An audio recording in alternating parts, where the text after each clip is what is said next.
Très bien, bonjour. Bonjour. Donc, fait mission ici à Washington, D.C., une mission qui vous a également amené à New York, toujours ici aux États-Unis. Quel bilan faites-vous de votre mission ici sur le sol américain?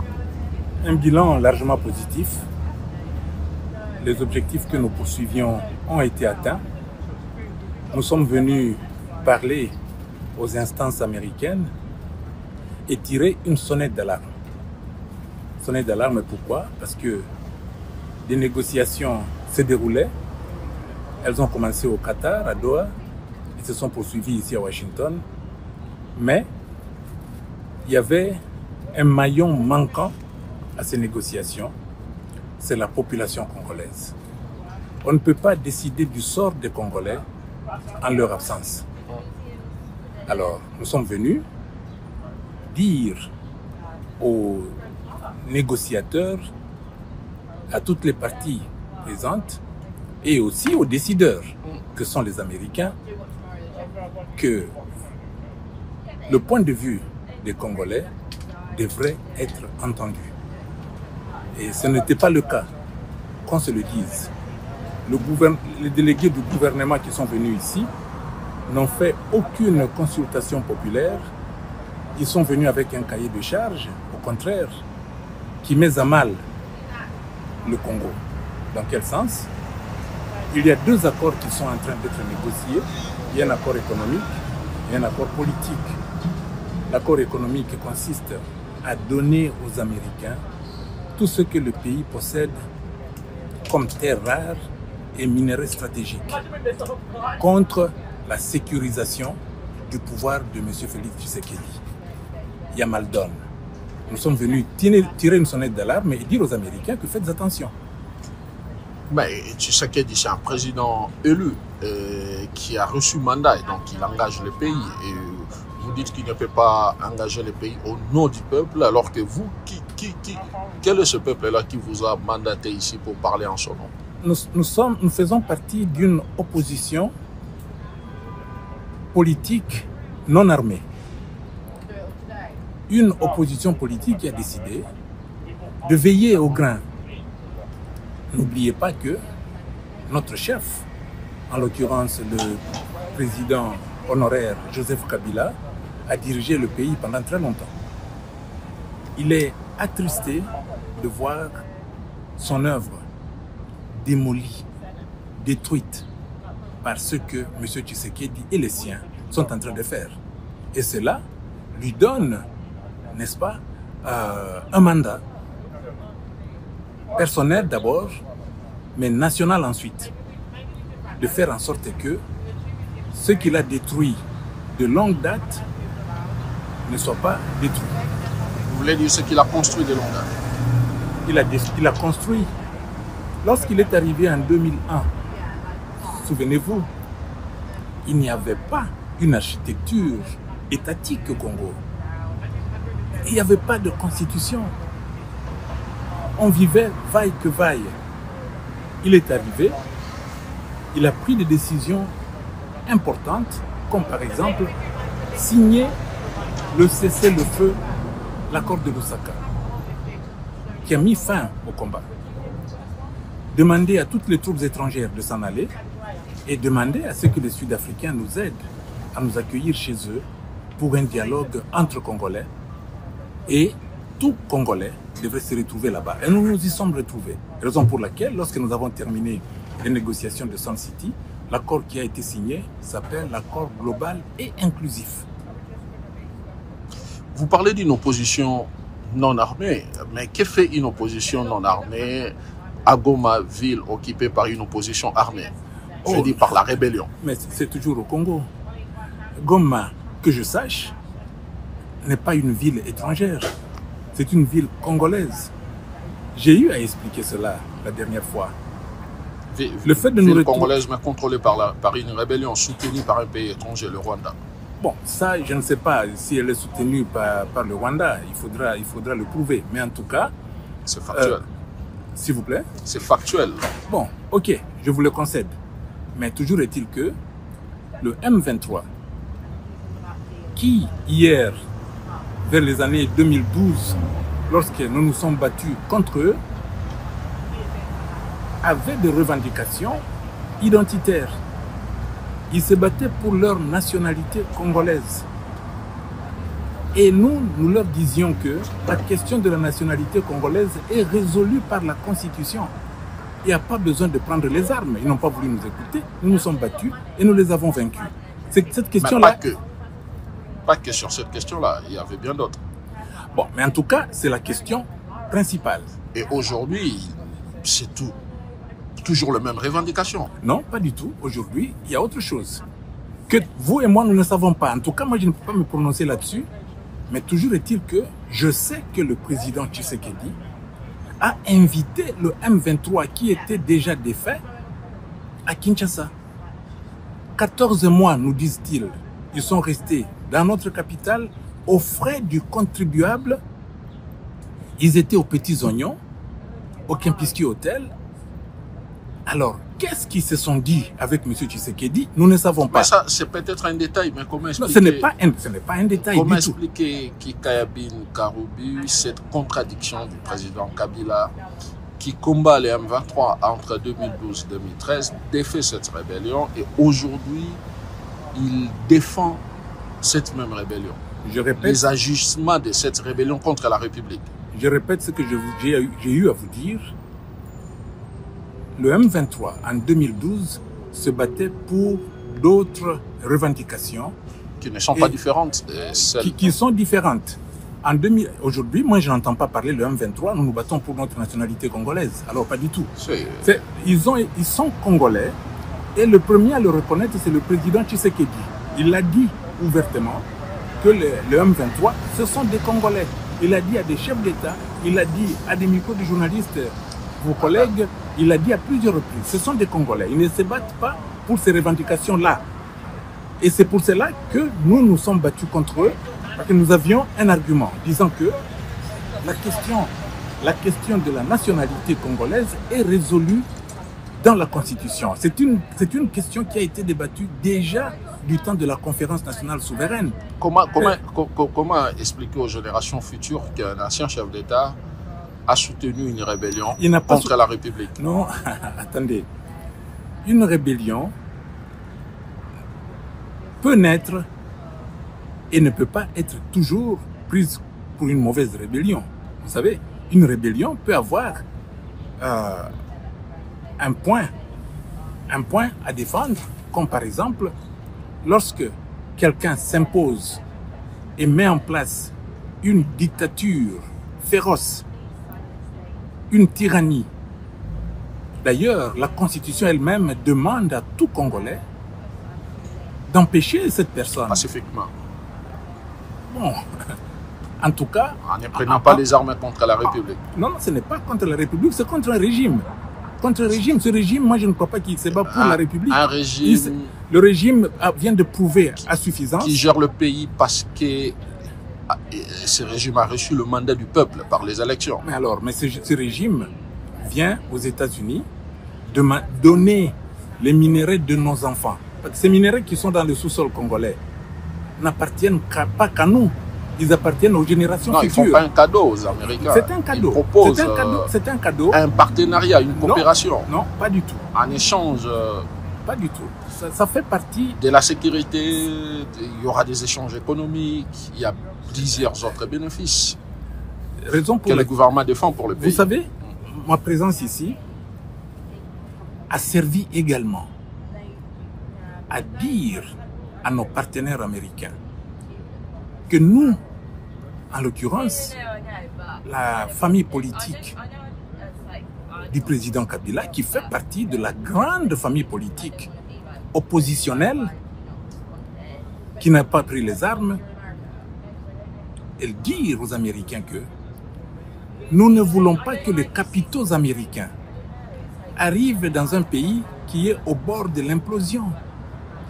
Et il est au bord de l'implosion, pourquoi? À cause de la malgouvernance de M. Tshisekedi, de la corruption rampante dans le pays et à l'étranger, de la destruction de la cohésion nationale, des violations répétées de la Constitution des assassinats ciblés, des emprisonnements sans motif et des emprisonnements ciblés.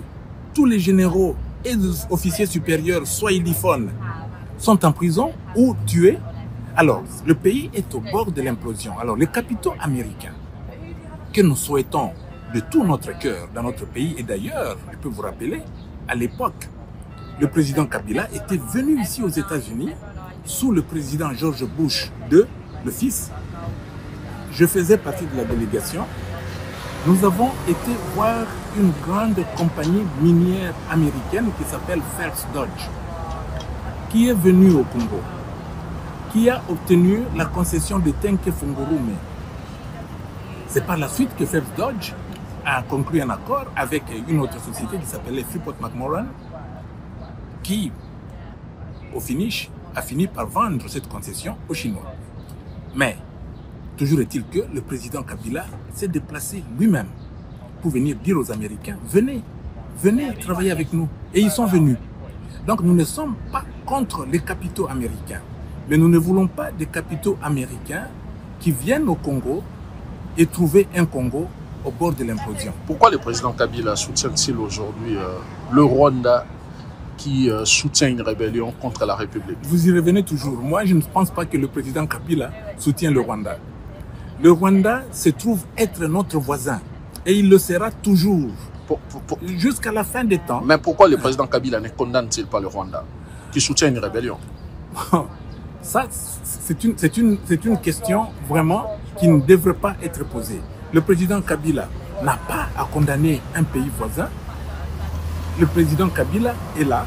Et d'ailleurs, vous l'avez dit vous-même, il est à Goma, ville contrôlée par le M23, qui est une rébellion. Qui est une rébellion. Non, ce langage-là de soutenu par le Rwanda, je crois que même les médias occidentaux qui disaient cela commencent à retirer cette incise-là. Le M23, c'est une force militaire. Moi, je ne suis pas là, je ne suis pas leur porte-parole, mais toujours est-il que c'est une force militaire avérée. Et pour preuve, la bataille de Goma. Vous vous souviendrez que même les forces de la SADC ont dû mettre le drapeau blanc. Mais les centaines de mercenaires que M. Tshisekedi a amenés là-bas sont partis la queue entre les pattes. Alors, écoutez... Donc vous soutenez la bravoure d'une rébellion qui, dans cette bataille de Goma, n'a pas combattu que le mercenaire ou les forces étrangères, mais cette rébellion a combattu les forces armées de la République démocratique du Congo. Oui, mais la rébellion est là, elle dit clairement qu'elle combat une dictature et une tyrannie. Et j'ai dit dans la dernière fois que je vous ai parlé, que c'est là où nous nous rencontrons. Parce que nous aussi, nous avons décidé, avec une opposition politique qui est en train vraiment de converger vers le président Kabila, politique non armée, pour mettre fin à la dictature. C'est ça que le peuple congolais attend. Il faut les libérer de la tyrannie et de la dictature. Et nous y parviendrons. Une opposition non armée, mais qui a son QG dans une zone contrôlée par une rébellion armée. Ah non, pas du tout. Je ne sais pas où se trouve le QG, mais maintenant, le président Kabila, vous n'allez pas lui en vouloir s'il a pris ses quartiers à Goma. Comment voulez-vous qu'un ancien président qui est harcelé matin, midi, soir, la dernière en date, on lui enlève ses immunités et on lui promet un procès? Pourquoi? Je ne sais pas. Son entourage est poursuivi, matraqué, harcelé, tout ce que vous voulez. Le seul endroit au pays où il peut se sentir à l'aise, c'est dans la partie orientale. Il l'a dit lui-même. Dans la partie orientale. Et la partie orientale n'est pas que Goma, n'est pas que le Nord Kivu, n'est pas que le Sud Kivu. Mais très bientôt, vous verrez que, en effet, vous avez raison, la partie orientale n'est pas que Goma.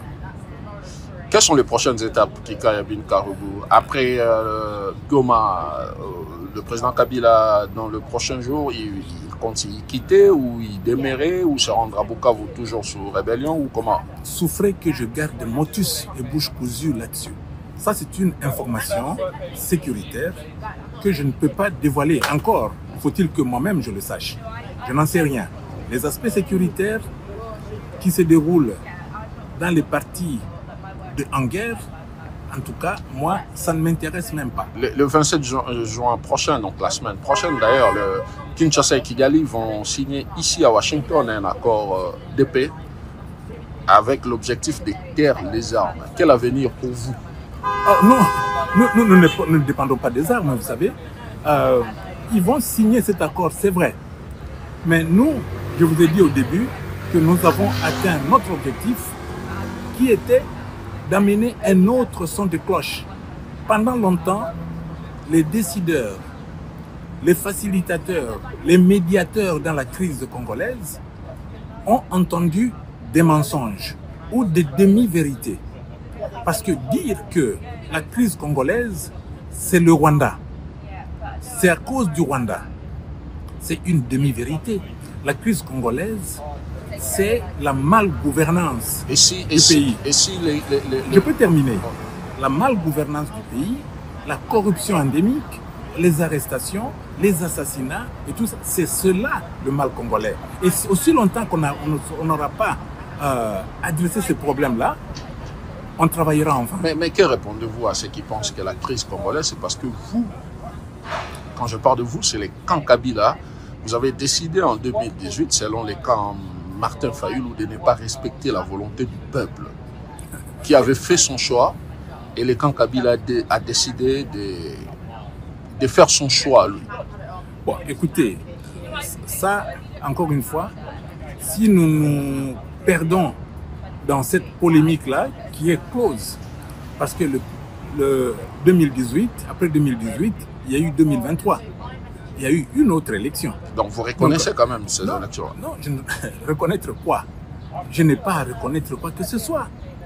En fait, ce que je reconnais, c'est que en 2019, M. Félix Tshisekedi a fait une remise et reprise avec le président Kabila. Après avoir été élu. Dans une passation de pouvoir civilisée. Après avoir été élu par le peuple. Ce qu'il faut savoir, si vous vous souvenez de la tension qui régnait dans notre pays, c'est que, et c'était ça, la motivation du président Kabila, le Congo, depuis qu'il existe comme pays, comme État, n'a jamais connu de passation de pouvoir qui n'est pas sanglante.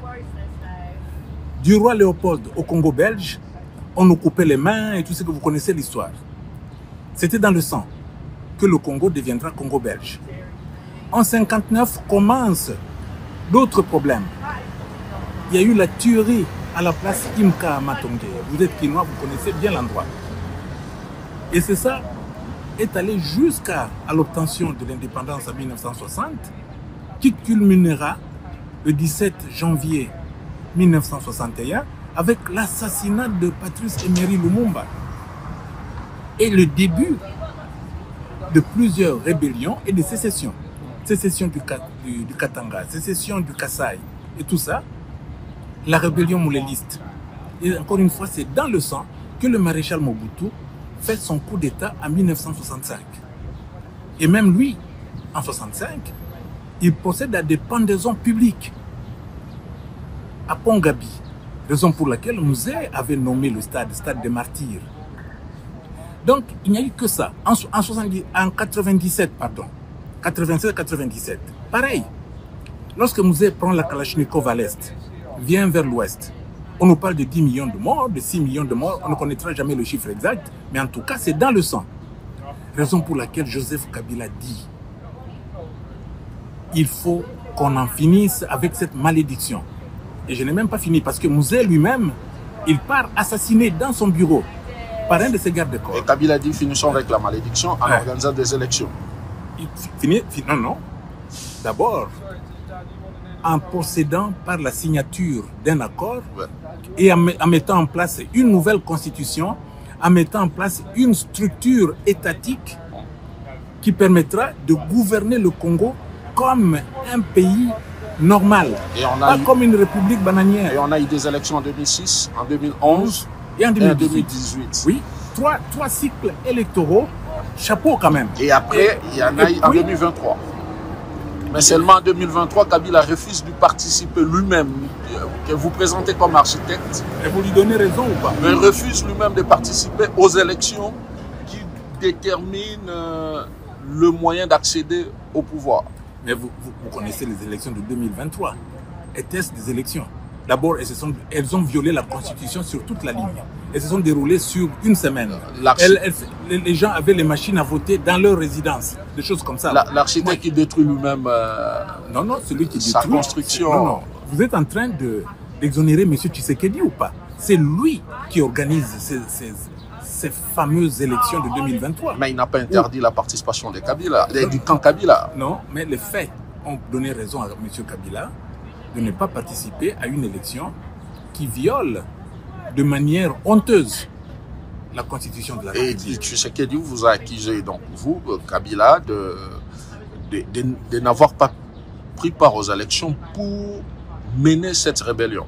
Ah non, la rébellion est menée par des gens que M. Tshisekedi a invités à Kinshasa. Et il n'y a pas que cela.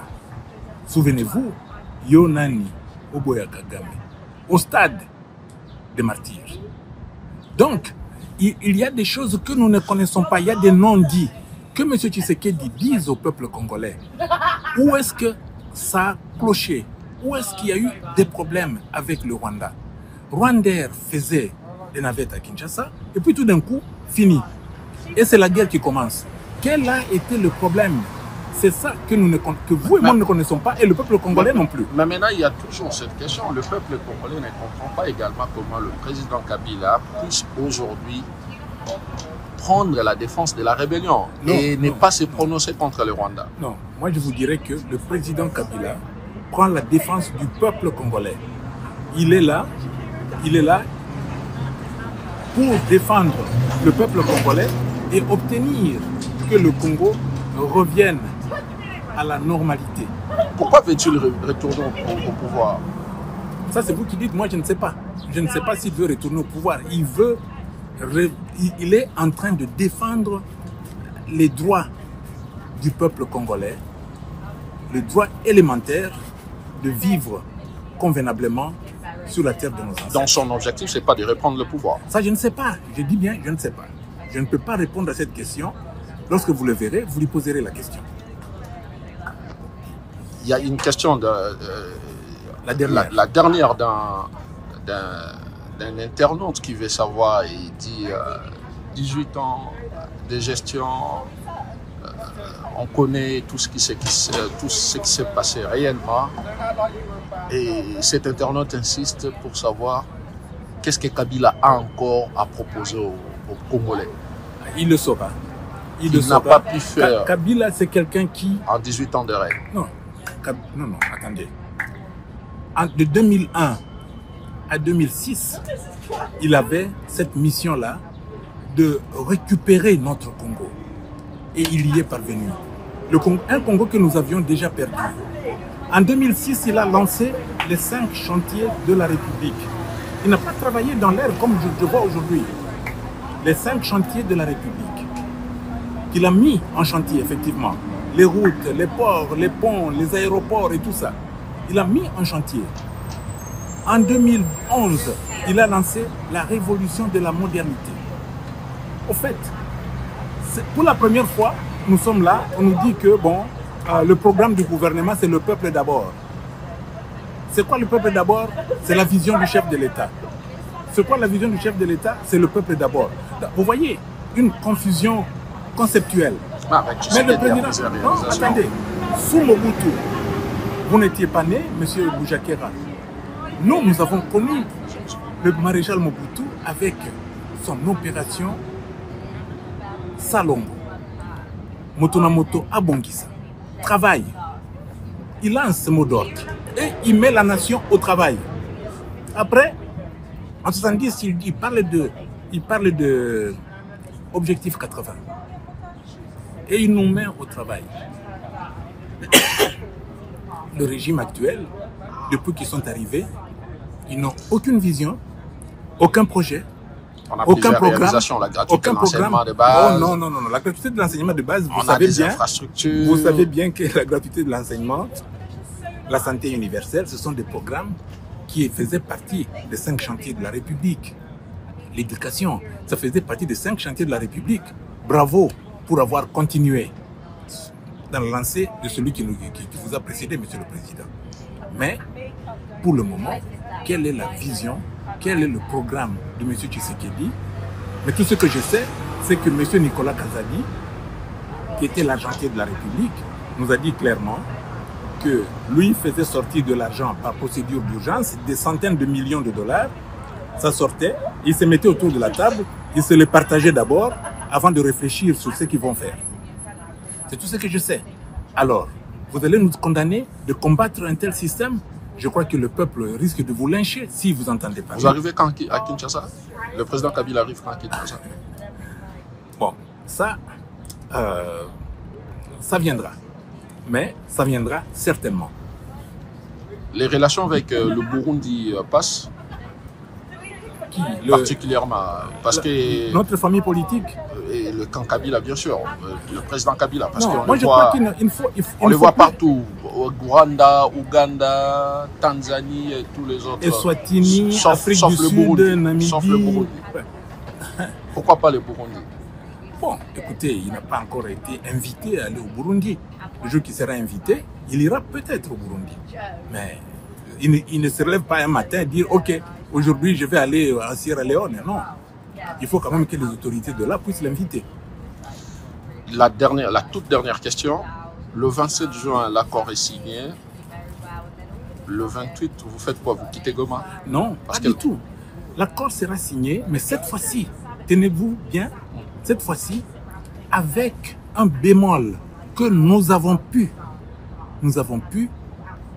mettre dans la tête des gens qui sont en train de signer, des gens qui jouent le rôle de facilitateurs. En l'occurrence, c'est les Américains et les Qataris. Parce que c'était ça ma mission, leur expliquer que faites attention, le pays est au bord de l'implosion. Résoudre la question congolaise par une signature avec le Rwanda, c'est faire fausse route. Il faut à tout prix aborder la question congolaise interne par un dialogue pacifique. Monsieur Kabila, c'est un homme de paix, c'est un homme de dialogue. Il est prêt à parler à Félix Tshisekedi? Ben, pourquoi pas? Pourquoi pas? Mais il faut qu'il y ait une structure qui organise ce dialogue. Les évêques ont essayé. Le président Kabila, dans son discours, a applaudi cette initiative des évêques. Si l'initiative des évêques aboutissait demain, vous verrez M. Kabila autour de la table. Monsieur Kika, je vous dis merci. Et moi aussi, je vous remercie.